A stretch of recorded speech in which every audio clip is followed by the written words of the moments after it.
గౌరీగుండ్ దగ్గర అయితే ఉన్నాం. మనం సోంప్రై పార్కింగ్ దగ్గర అయితే ఉన్నాం. వైజాగ్ నుంచి కేదార్నాథ్కి బైక్ మీద వచ్చా కదా, ఇక్కడ పడ్డా కరెక్ట్గా. లాడ్జెస్, డార్మెటరీస్ అన్నీ ఉంటాయి ఇక్కడ. పెద్ద లారీ మొత్తం అసలు తుక్కు తుక్కు అయిపోయింది. What happened? క్యా హువా భయ్యా? కారుని ఒంగు పెట్టి అన్నాలండి, ఇక్కడ కొండ ఇరిగి పడిపోయింది. Hi friends, welcome back to our channel Hara Hara Vihari. And ఈరోజు మనం గౌరీగుండ్ దగ్గర అయితే ఉన్నాం. గౌరీగుండ్లో ఇక్కడ హాట్ వాటర్ అయితే ఉండిద్ది. సో ఇక్కడ మనం స్నానం చేసేసి మన జర్నీ అయితే స్టార్ట్ చేసేసాం. గౌరీగుండ్ నుంచి బద్రీనాథ్కి అయితే వెళ్ళిపోతున్నా. గౌరీగుండ్ నుంచి సోంప్రాయ్కి అయితే టాక్సీలో వెళ్ళాలి. అసలు ఇక్కడ చాలా చల్లగా ఉండిద్ది, క్లైమేట్ కూడా చాలా బాగుండిద్ది. ఈ చివరి నుంచి మనం ట్యాక్సీ దగ్గరికి నడుచుకొని అయితే వెళ్ళాలి. ఒక 1/2 కిలోమీటర్ అయితే ఉండిద్ది. ఆల్రెడీ మనం అయితే సగం దూరం వచ్చాం, ఇంకా ముందుకు వెళ్ళాలి. అక్కడైతే ట్యాక్సీ సాగుతాయి. ఫైనల్గా ట్యాక్సీ అయితే దొరికింది. పర్సన్కి 50 రూపీస్ అయితే ఛార్జ్ చేస్తారు. 5 కిలోమీటర్స్ ఉండిద్ది డిస్టెన్స్. బట్ ట్రాఫిక్ ఎక్కువ ఉండిద్ది కాబట్టి టైం అయితే కొంచెం ఎక్కువే పట్టిద్ది. ఇక్కడ చూసారు కదా క్యూ ఎంత పెద్దది ఉందో. బ్రిడ్జ్ మీద చాలా స్లోగా వస్తుంది గౌరీగుండ్కి వచ్చేవాళ్ళు. ఇది సోంప్రాయ్ నుంచి గౌరీగుండ్కి వెళ్ళే లైన్ జీప్ కోసం.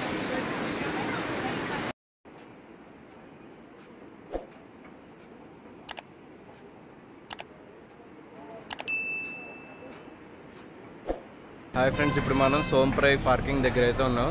బైక్ దగ్గరికి వచ్చేసా. అండ్ ఇప్పుడు మనం సోంప్రాయ్ నుంచి బద్రీనాథ్ అయితే వెళ్ళబోతున్నాం. హర్ హర్ మహాదేవ్.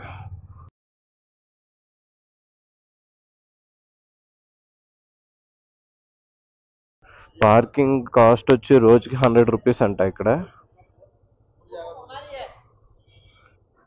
మనం ఆల్రెడీ 200 అయితే ఇచ్చేసాం వీళ్ళకి. 300 ఓకే.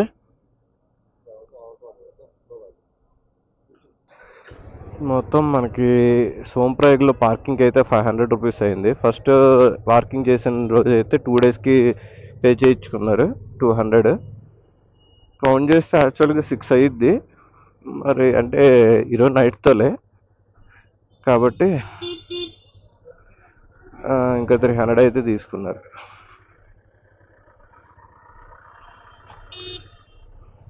లాస్ట్ టైం బైక్ ఎలా చేస్తారు అనుకుని గౌరీగుండ్ సోంప్రాయ్ ఎండింగ్ దాకా వెళ్ళిపోయినా. గౌరీగుండ్లో బైక్ పార్కింగ్ చేయొచ్చని అక్కడ చేయనీయలేదు. మళ్ళీ వెనక్కి వచ్చి సోంప్రాయ్లో పెట్టా బండి. ఇక్కడే బదులు లేకంట్రా.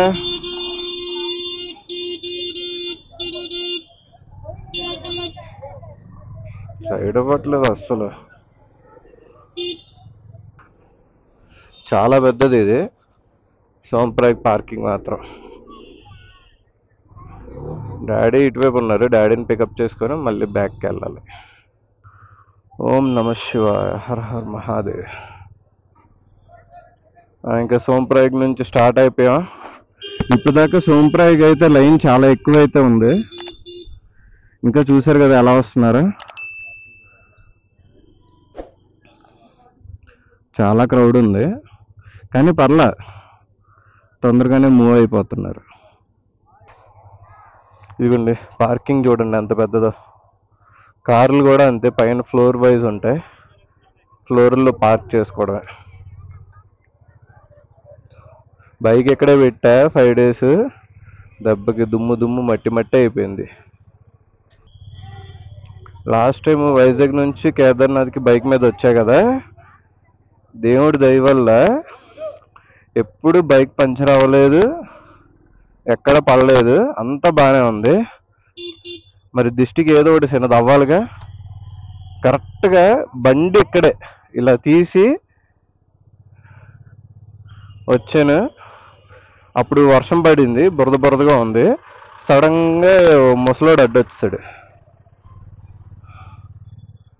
ముసలోడు అడ్డొస్తే ఆయన తప్పించిపోయి నేను పడ్డాను. పెద్దగా ఏం పడలేదు, జస్ట్ అలా బండి వాలిపోయింది అంతే. కాలికి మాత్రం చిన్న దిష్టి చొక్క వచ్చింది, ఇప్పటికీ పోలా. అది బ్లడ్ ఏం రాలా కానీ లోపలికి తగిలింది, అది ఆ బ్లాక్ మార్కే ఉండిపోయింది అలాగా.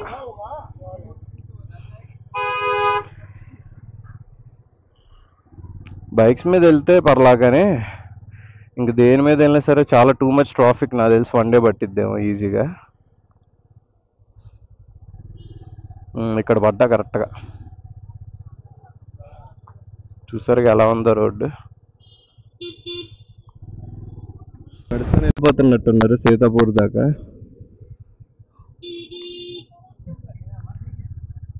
పిల్లల్ని వదిలేస్తున్నారు రోడ్డు మీద, పిల్లలు పట్టుకోవట్లేదు, వీళ్ళకి మీటింగ్లు ఎక్కువైపోయాయి.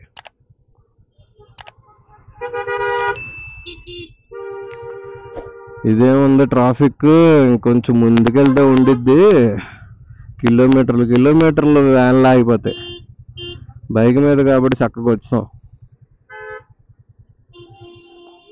ఇక్కడ మాత్రం సీతాపూర్ అసలు చూడండి, మొత్తం బస్ స్టాండ్ కాంప్లెక్స్, పెద్ద పెద్ద బిల్డింగ్లు ఉన్నాయి ఇక్కడైతే స్టేకి. అన్ని ఇవన్నీ అపార్ట్మెంట్స్, అదే హోటల్స్, లాడ్జెస్, డార్మెటరీస్ అన్నీ ఉంటాయి ఇక్కడ. కార్ పార్కింగ్, బస్సులు అన్నీ ఇక్కడే ఆగుతున్నాయి మోస్ట్లీ. ఇక్కడ నుంచి టెంపుల్కి ఒక సోంప్రాయ్కి ఒక 2-3 కిలోమీటర్స్ ఉంటుంది. నడుచుకొని వెళ్ళిపోతారులేండి మోస్ట్లీ, కానీ కష్టం. ఇక్కడే నడిచేసి తెలిసిపోతే ఇంక పైకి ఎక్కేటప్పుడు అలా ఇదిగోండి బస్సులన్నీ ఇక్కడ అయితే ఆగాయి, ప్రైవేట్వి వాళ్ళు, అవన్నీ టూరిస్ట్ బస్సెస్ అవన్నీ ఉంటాయి కదా, అవన్నీ ఇక్కడ ఆపారు. నైట్ టైం అయితే అసలు లైటింగ్స్ పెడితే ఇంత చీకట్లో సూపర్ కనపడింది. మొన్న వచ్చేసరికి నైట్ అయిపోయింది కదా ఆ రోజు. అసలు ఆ లైటింగ్కి నేను ఇంకా సోంప్రాయ్కి వచ్చేసానేమో అనుకున్నా, అలా అనిపించింది. అంటే ఇవే పెద్ద పెద్ద ఉన్నాయి, చాలా ఎక్కువ మంది వస్తారు కదా, సో అందరికీ ఉండాలిగా. రూమ్స్, డార్మెటరీస్ ఎక్కువ ఉంటాయి. పైగా సోన్ప్రాయ్కి దగ్గరలో కాబట్టి మాత్రం ఉండాలి. ఈ బ్రిడ్జ్ బాగుంది, ఇటు సైడ్ ఎక్కువ బ్రిడ్జ్లు ఇలాగే ఉంటాయి సింపుల్గా. ఇది వర్షంలో ఈ రోడ్డు ఎంత దారుణంగా ఉందంటే అంత దారుణంగా ఉంది. ఇప్పుడు ఇలా ఉంది కానీ ఫుల్ వర్షం పడింది, ఇదంతా బురద. నైట్ టైము అసలు పడతాం అనుకున్నా నేనైతే, ఆ రేంజ్లో ఉంది రోడ్డు. 3-4 డేస్ నుంచి ఫుల్గా ఎండ కాబట్టి ఇలా ఉంది.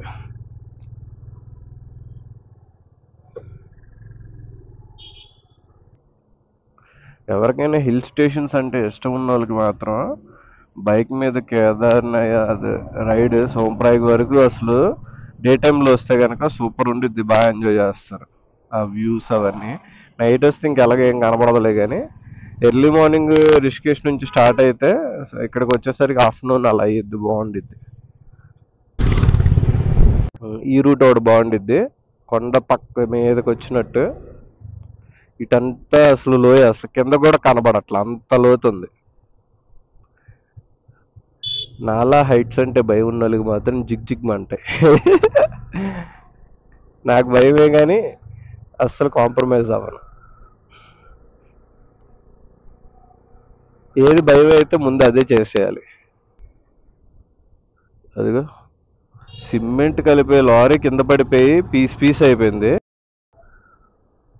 పెద్ద లారీ మొత్తం అసలు తుక్కు అయిపోయింది.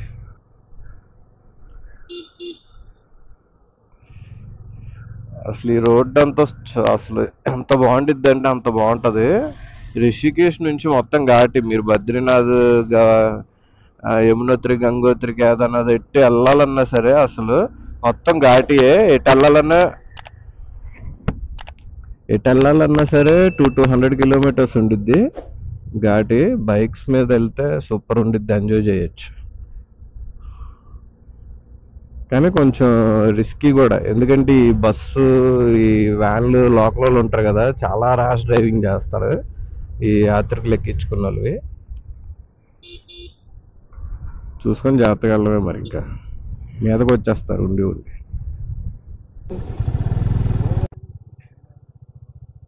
What happened?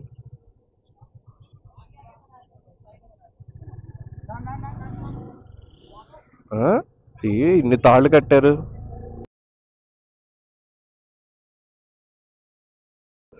ఏమైంది అందరూ?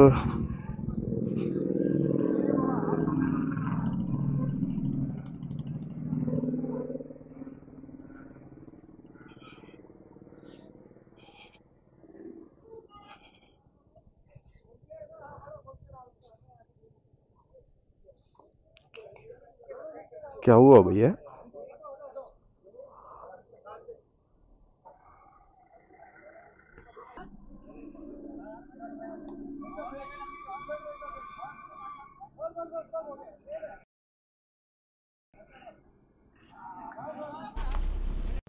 ఇంకా లాగుతున్నారు. మరి పన్నోళ్ళు ఏమయ్యారో తెలియదు. బైక్ అయితే ఇక్కడ ఉంది ఎడ్జ్లో, అసలు మనుషులు అయితే కనపడట్లా.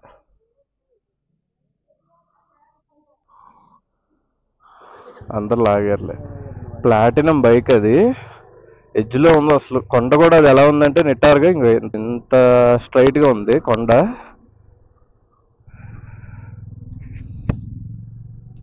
బండి ఒకటే కనపడుతుంది, మరి దాంతోపాటు కింద పడిపోయారో లేదో తెలియదు. పడినా సరే కనపడరు, అంత లోయ అది. బైక్ని అయితే లాగుతున్నారు. మరి ఈ రోడ్డు కూడా భలే ఉంది చూడండి. అసలు సైడ్ కూడా అసలు ఏమీ లేవు. లోయ కూడా కనబడట్లే కిందకి, అంత ఎత్తుంది గడ్డడి. ఇంకా అసలు చూడు ఆమె అంత సైడ్ నుంచి వెళ్ళాలన్నా సరే భయం వేస్తుంది. అది వెరీ గుడ్, మంచి డౌన్ వచ్చింది. నెమ్మదిగా వెళ్ళాలా.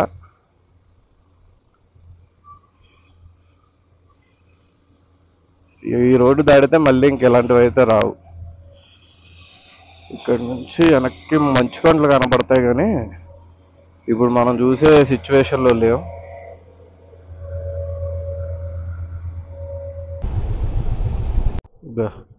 ఈ రూట్ సూపర్ ఉంది కదా, మొత్తం స్టెప్స్లా ఉన్నాయి. నాకు తెలిసి అక్కడ వీళ్ళు ఏమైనా పండించుకుంటారేమో కదా.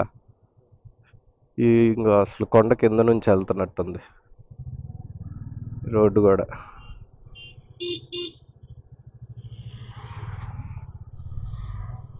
ఇది మనం రుద్రప్రయాగ్ క్రాస్ చేసిన తర్వాతే ఇలాంటి రూట్స్ అయితే వస్తాయి మోస్ట్లీ. ఇటు చూపిస్తాను ఆగండి, అసలు సూపర్ ఉంది. ఇదిగో వ్యూ మాత్రం ఎక్దమ్ మరి మామూలుగా లేదు.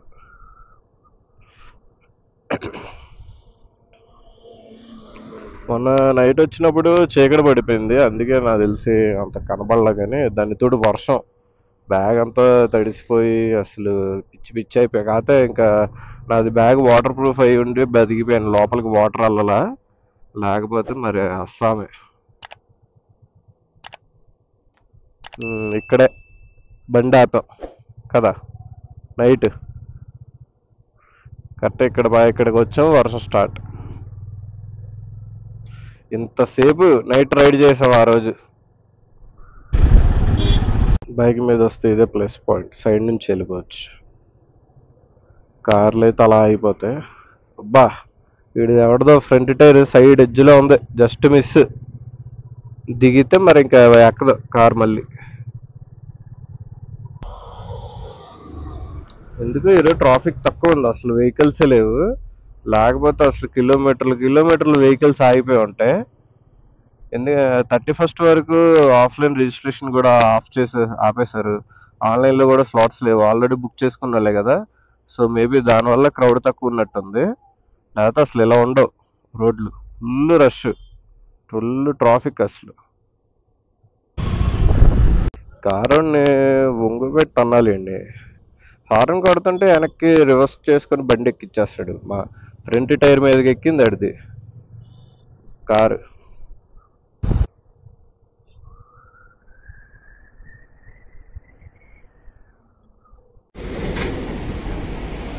ప్లేటు 30 రూపాయలు అంట.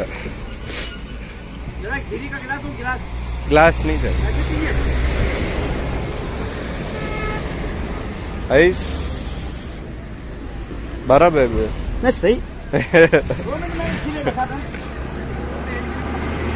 మొత్తం డీప్ ఫ్రీజ్ అయిపోయింది లోపల. ఈ ఐస్ క్రీమ్ బాక్స్ లో పెట్టాడు డ్రింకులన్నీ.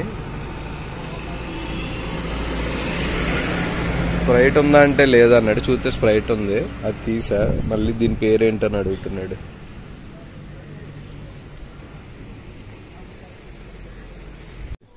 ఈ ఆకులు ఇచ్చి తినమన్నాడు. తిన్నా, బాగానే ఉంది టేస్ట్. ఇది చట్నీ చేస్తారండి ఆకులతో. ఏం చూస్తా లోపలికి వెళ్ళిపోయా. భలే మాట్లాడుతున్నాడు. ఇప్పుడు ఆగిన షాప్ అతను మాత్రం భలే మాట్లాడాడు. మొత్తం హిందీయే కదా. అయితే ఒక ఆకులు ఏదో ఒక చిన్న కొమ్మ తీసుకొని వచ్చి కడిగేసి తిన్నాడు. తినేసి ఇది చపాతీల్లో రోటీల్లో ఎందులో అయినా సరే మీరు తినేటప్పుడు ఇది చట్నీ చేసుకొని తినండి, సూపర్ ఉంటుంది అని చెప్పి ఓ ఆకు తీసి నవిలేసి మళ్ళీ నాకు ఇస్తున్నాడు తినమని. అది ఆకు కదా, నేను అసలు ఎప్పుడు చూడలేదు కూడా. ఏంటని విచిత్రంగా చూస్తుంటే వచ్చే నష రాదు, మీకు మత్తేవి రాదు. అసలు ఉత్తరాఖండ్లో అలాంటి పనులు ఎవరు అదే మోసం చేయరు మిమ్మల్ని ఎవరిని. తినండి పర్లేదు, తినండి అన్నాడు. తిని చూస్తే అదేదో కొంచెం పుల్లగా అలా ఉంది ఆకు. అది వాళ్ళు చట్నీల్లో చేసుకొని తింటారంట. టమాటా అన్ని వేసి చట్నీ చేసుకుంటారంట వాళ్ళు.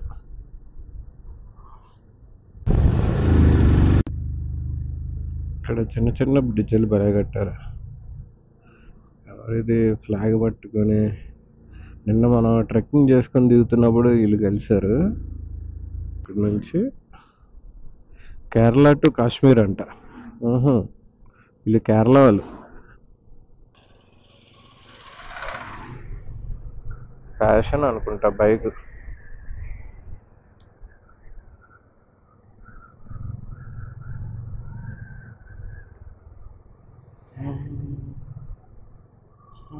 పెట్రోల్ కొట్టిద్దామని హెచ్పి పెట్రోల్ బంక్ అయితే వచ్చాం. సడన్ గా చిన్న డౌన్ వచ్చింది. సో అలాగా నీ బ్యాక్ సైడ్కి జారిపోయి డాడీ నేను ఇద్దరం పడిపోయాం అలాగా. కాకపోతే ఏం అవ్వలేదు, జస్ట్ స్లోగా అలా వాలిపోయింది బైక్. డాడీ నీకేం అవ్వలేదుగా? తర్వాత చెప్తా. నీకేమైనా అయ్యింది అన్నారంటే నన్ను తిడతారు.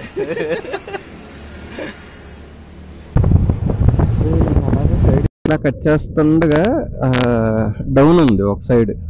ఇంకా బైక్ ఇలా వాలిపోయింది. లగేజ్ ఆల్రెడీ సైడ్కి ఉంది కదా, సో వెయిట్ అంతా ఒక సైడ్ లాగేసింది. అలాగే నెమ్మదిగా దింపేసా పడకుండా. డాడీ నేనైతే ఇద్దరు నవ్వుకున్నా. ఎందుకంటే అసలు మరీ కామెడీగా పడినట్టు అనిపించింది. బైక్ అంతా పడుకోబెట్టేసా నెమ్మదిగా. ఇంకా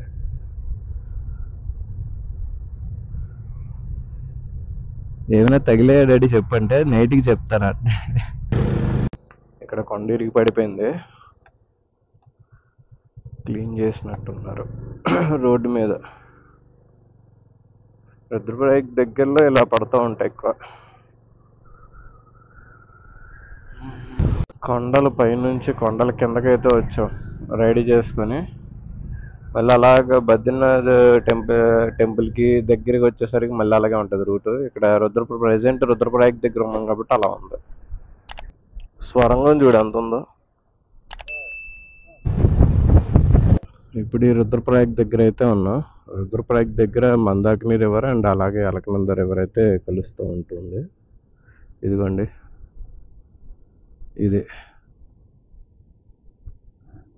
ఇది మందాకిని రివర్, అది అలకనంద రివర్. ఇప్పుడు బద్రీనాథ్ టెంపుల్కి నేను ఇదే ఫస్ట్ టైం వెళ్ళడం.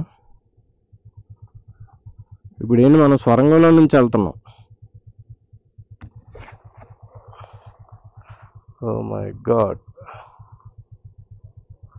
చిన్నదేనా?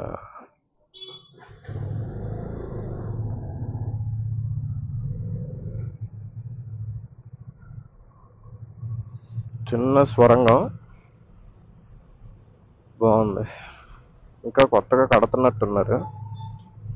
అప్పుడే నాకు గూగుల్ తల్లి రూట్ చూపించింది, ఇటువైపు నుంచి వెళ్ళు బాబు నీకు బాగుంటుందని. ఓకే అనుకొని వచ్చాను.